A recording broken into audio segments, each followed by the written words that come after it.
Assalamualaikum warahmatullahi wabarakatuh.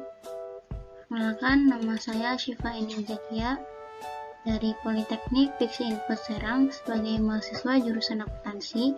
Di video kali ini, saya akan menjelaskan mengenai tentang laporan posisi keuangan.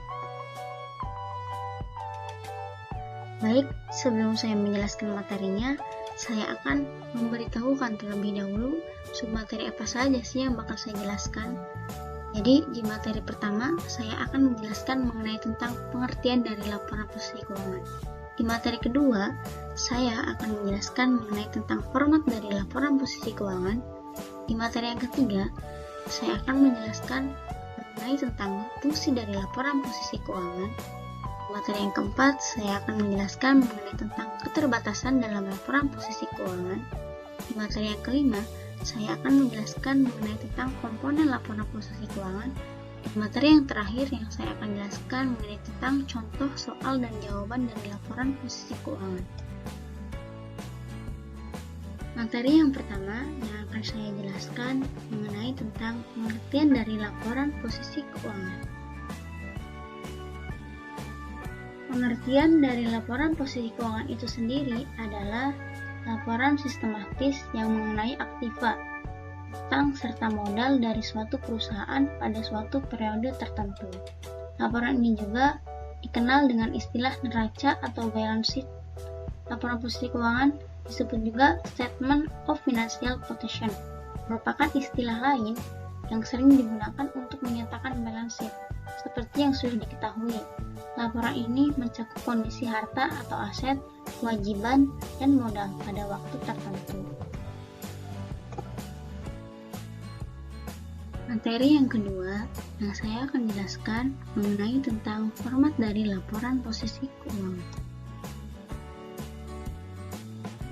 Format yang pertama yaitu mengenai tentang format staple. Apa itu format staple?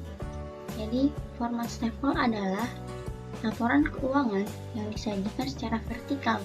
Dengan kata lain, setiap pos aset akan dilaporkan pada bagian paling atas diikuti dengan berbagai pos liabilitas dan ekuitas pemilik saham. Dan format yang kedua yaitu format kontrol. Berbeda dengan format staple, dalam format kontrol, pos aset, kewajiban, serta ekuitas itu pemilik saham akan disajikan secara berdampingan. Aset akan diletakkan di sisi kiri, sedangkan di sisi kanannya akan dicatat pos kewajiban dan ekuitas. Materi yang ketiga yang saya akan jelaskan mengenai tentang fungsi dari laporan posisi keuangan. Fungsi laporan keuangan yang saya akan jelaskan di sini ada 2 poin. Poin yang pertama yaitu mengenai tentang mengetahui kondisi keuangan perusahaan pada periode tertentu. Laporan ini mewakili posisi keuangan suatu perusahaan pada waktu tertentu. Umumnya, waktu yang dimaksud adalah hari terakhir dari periode pelaporan. Dari laporan ini, kamu bisa memiliki pemahaman tentang kesehatan keuangan bisnis pada tanggal tertentu. Dan poin kedua yaitu dasar untuk membuat kebijakan strategis dengan mengetahui kondisi unsur-unsur keuangan yang ada di neraca. Kamu bisa membuat pertimbangan tertentu bagi bisnis. Data ini sangat berharga supaya kamu dapat menghasilkan kebijakan strategis untuk operasional bisnis.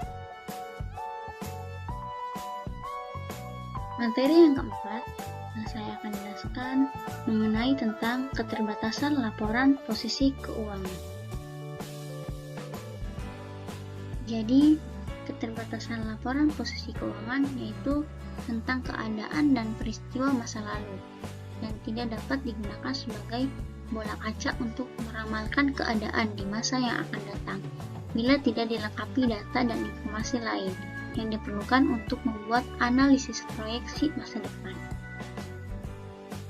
Materi yang terakhir yang saya akan jelaskan mengenai tentang komponen laporan posisi keuangan dengan contoh soal dan jawaban dari laporan posisi keuangan. Komponen laporan posisi keuangan itu yang paling utama ada 3 jenis. Yang pertama itu laporan neraca, yang kedua laporan laba rugi, dan yang ketiga laporan arus kas. Nah, di sini saya sudah menemukan soal latihan dari laporan posisi keuangan. Yang nomor pertama itu soal latihannya, sebuah perusahaan dagang PT XYZ mempunyai dana kas, piutang, dan persediaan dengan jumlah total Rp2.544.725. Perusahaan tersebut juga memiliki investasi pada entitas bisnis lain sejumlah Rp4.818.419.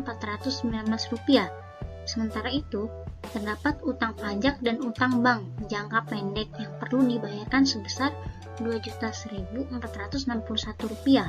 Perusahaan juga perlu membayar Rp162.940 sebagai bagian dari utang jangka panjang. Dari jumlah modal saham serta tambahan modal yang disetor diperoleh angka Rp5.198.743. Bagaimana menyusun laporan posisi keuangan dengan kasus di atas menggunakan format Stafel? Di sini saya sudah mendapatkan jawaban untuk soal yang pertama tadi, yaitu mengenai tentang format Stafel pada PT XYZ laporan posisi keuangan tanggal 31 Desember 2021. Yang pertama itu ada jumlah aset lancar sebesar Rp2.544.725. Itu terdapat dari soal yang tadi, yang pertama. Bahwasannya PT XYZ ini mempunyai dana kas, piutang, dan persediaan. Jadi piutang, kas, dan persediaan itu termasuk jumlah aset lancar.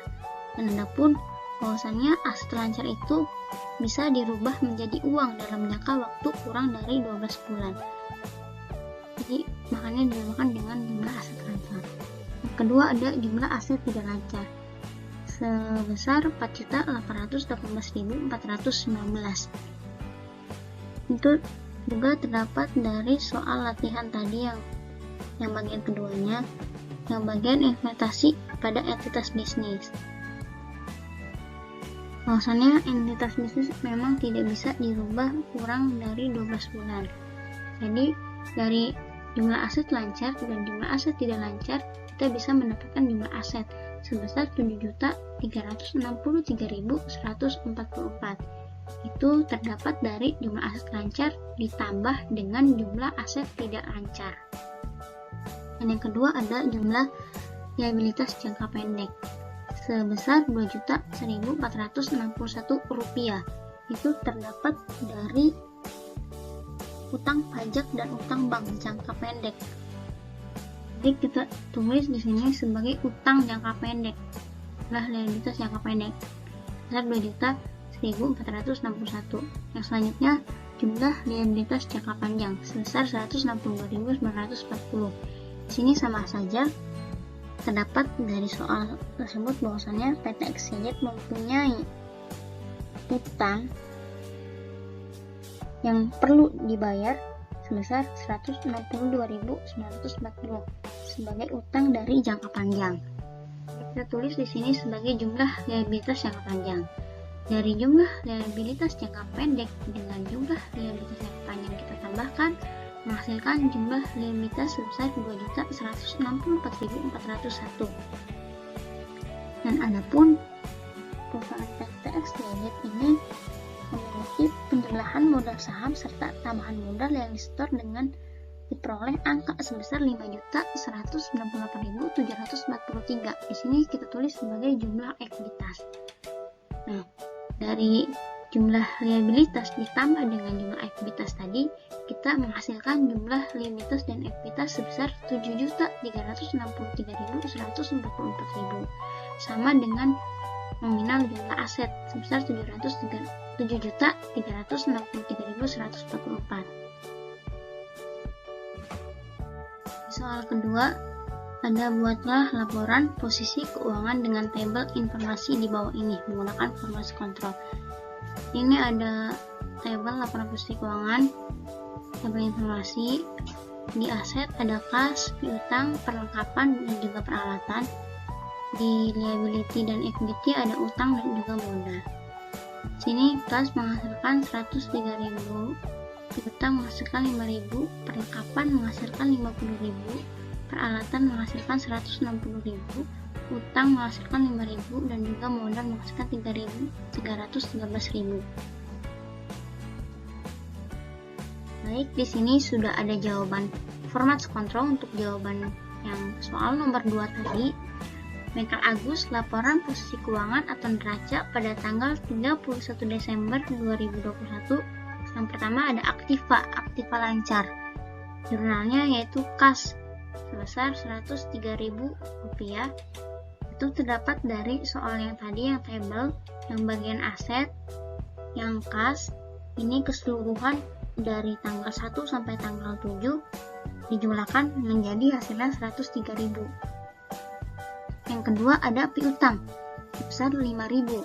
Itu juga terdapat dari aset yang bagian piutang, jumlah dari tanggal 3, tanggal 4, tanggal 5, tanggal 6, tanggal 7 menghasilkan 5.000 sebagai piutang. Di ketiga ada perlengkapan sebesar Rp50.000, terdapat dari aset yang bagian perlengkapan, jumlah dari tanggal 1 sampai tanggal 7 mendapatkan 50.000. Kedua ada aktiva tetap. Aktiva tetap yaitu jurnalnya hanya peralatan saja sebesar 160.000. Itu juga terdapat dari aset yang bagian peralatan, jumlah dari semuanya dari tanggal 1 sampai dengan tanggal 7 sebesar 160.000.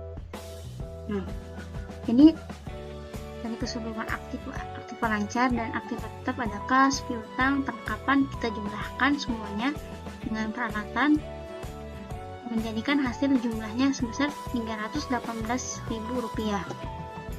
Yang kedua ada kewajiban lancar. Di sini nominalnya hanya utang dan modal.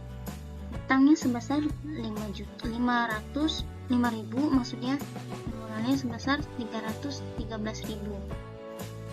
Itu juga terdapat dari liability dan equity. Utang dari keseluruhannya ada 5.000 dan modal dari keseluruhannya ada 313.000 dan hasilnya menjadi 318.000. Itu dapat dari 5.000 ditambah dengan 313.000. Jadi jumlah keseluruhan 318.000. Jadi antara aktiva dengan kewajiban itu balance, jumlahnya 318.000.